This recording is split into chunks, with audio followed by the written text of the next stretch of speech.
Pozdrav ekipa, ja sam Igor i danas ću vam pokazati kako možete napraviti obveznu prijavu vašeg obrta u sustav e-komunikacija. Pa idemo. Prvo ćemo preuzeti i instalirati program za korištenje e-osobne iskaznice na vašem računalu.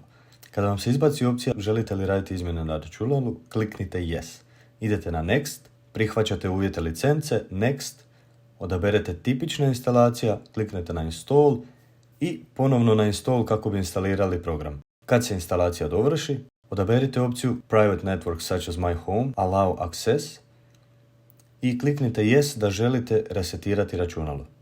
Kada resetirate računalo, možete spojiti vaš čitač pametnih kartica.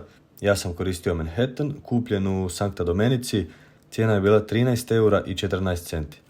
Link na proizvod možete pronaći u opisu videa.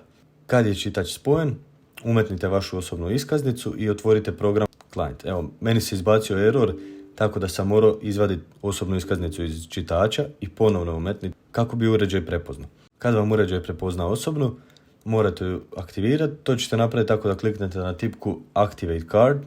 Otvorit će vam se prozorčić gdje ćete morati smisliti pinove s kojima ćete se prijavljivati kada želite potpisati neku datoteku. Samo pratite što vam piše dolje u validation dijelu kako bi sastavili sve pinove po zahtjevima. Otvorit će vam se prozorčić za aktivaciju mobilne e-iskaznice.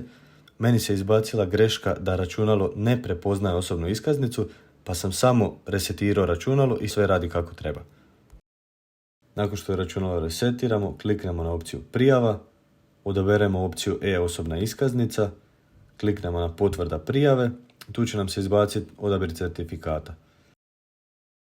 Kad smo prijavljeni, ićemo na opciju Uključimo uslanje i primanje pismena, preuzmi potvrdu uključenja za digitalno potpisivanje neovisnim rješenjem i poslije toga ćemo otvoriti aplikaciju Acrobat Reader.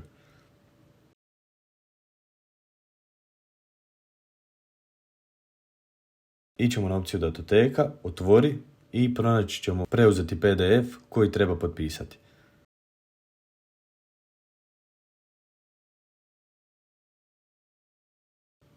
Kad smo u Acrobat Readeru, malo ćemo odzoomirati da nam bude lakše vidjeti. Idemo na opciju više alata, certifikat, digitalno potpiši, OK. I označit ćemo jedan dio gdje ćemo staviti naš potpis. Odaberemo HRIDCA potpis, idemo na nastavi, potpiši i save, spremi datoteku.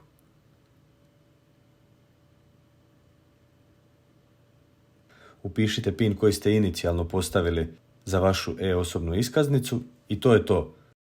Vaš PDF je potpisan. Sad nam još samo ostaje ići na opciju Priloži digitalno potpisanu potvrdu uključenja. Odaberete potpisani PDF i to je to. Uspješno ste se uključili u primanje i slanje pismena putem e-komunikacije.